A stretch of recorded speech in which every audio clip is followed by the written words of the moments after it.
Iran से उठी जंग की लहर अब सिर्फ खाड़ी तक सीमित नहीं रही, ये हिंद महासागर तक पहुंच चुकी है और इस लहर के केंद्र में है एक छोटा सा द्वीप, लेकिन ताकत इतनी कि पूरी जंग की दिशा ही बदल सकता है। नाम है डिएगो गार्सिया। तो क्या ये द्वीप अब अगली बड़ी कार्रवाई का लॉन्च पैड बनने जा रहा है? देखिए इस रिपोर्ट में।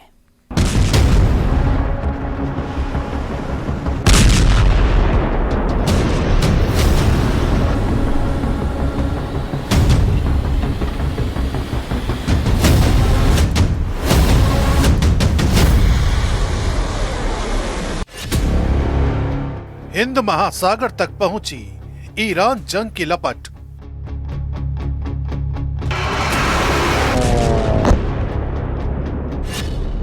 डिएगो गार्सिया बेस पर बैलिस्टिक मिसाइल से प्रहार।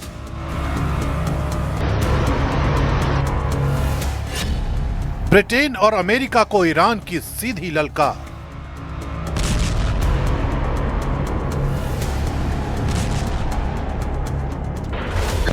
जिस बात से दुनिया दहशत में है, वही घड़ी नजदीक आ रही है।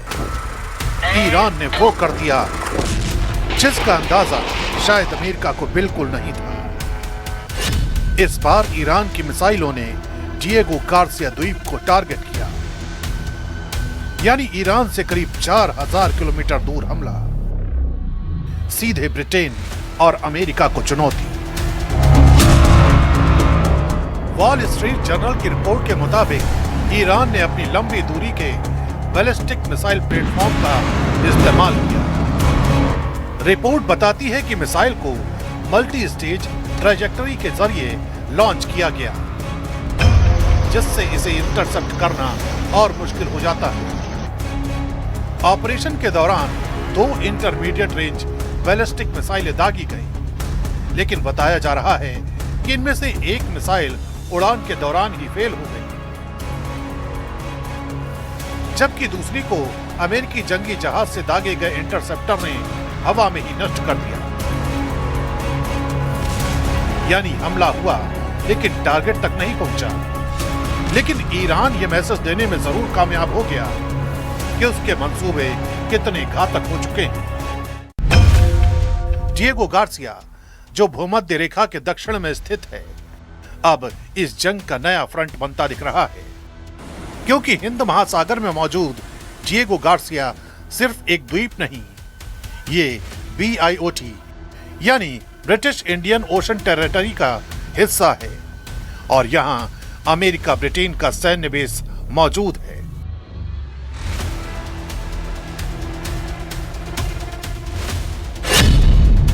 यहाँ लंबी रनवे वाली एयरफील्ड है, जहां B-2, B-52 और B-1 जैसे स्ट्रेटेजिक बॉम्बर विमान आसानी से ऑपरेट कर सकते हैं और सीधे लंबी दूरी के हमले कर सकते हैं। गहरे पानी वाला ये पोर्ट एयरक्राफ्ट कैरियर और परमाणु सबमरीन तक को संभालने में सक्षम है। यहाँ पहले से ईंधन, हथियार और सैन्य साजो सामान का विशाल स्टॉक मौजूद रहता है, ताकि किसी भी वक्त ऑपरेशन शुरू किया जा सके। सैटेलाइट कम्युनिकेशन, स्पेस ट्रैकिंग और इंटेलिजेंस सिस्टम इसे एक ऐसा कमांड सेंटर बनाते हैं जहां से पूरी जंग को कंट्रोल किया जा सके। यही वजह है कि डिएगो गार्सिया को हिंद महासागर में अमेरिका की सबसे बड़ी रणनीतिक ताकत माना जाता है। इसकी लोकेशन ऐसी है कि यहां से मध्य पूर्व, अफ्रीका, दक्षिण एशिया और इंडो पैसिफिक चारों दिशाओं में एक साथ नजर रखी जा सकती है, खासकर जब चीन हिंद महासागर में अपनी मौजूदगी बढ़ा रहा है।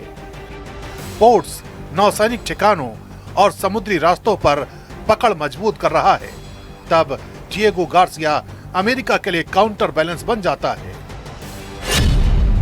ये बेस सिर्फ जंग के लिए नहीं, बल्कि समुद्री व्यापार, तेल सप्लाई और फ्रीडम ऑफ नेविगेशन को सुरक्षित रखने का सबसे बड़ा हथियार है। यानी जो इस द्वीप पर कंट्रोल करता है, वही इस पूरे इलाके की रणनीति तय करता है। डिएगो गार्सिया एक अनसिंकेबल एयरक्राफ्ट कैरियर के तौर पर काम करता है, यानी एक ऐसा एयरक्राफ्ट कैरियर जो कभी डूब नहीं सकता। अमेरिकी नौसेना इसे फुटप्रिंट ऑफ फ्रीडम कहती है, क्योंकि इसका आकार पैर के निशान जैसा है। इसे 99 साल के लीज पर अमेरिका ब्रिटेन के नियंत्रण में रखा गया है। तो संदेश बिल्कुल साफ है, ईरान अब सिर्फ जवाब नहीं दे रहा, बल्कि खेल का मैदान बदल रहा है। हजारों किलोमीटर दूर डिएगो गार्सिया को निशाना बनाना बताता है कि उसकी मिसाइल पहुंच अब सीमाओं की कैद में नहीं रही।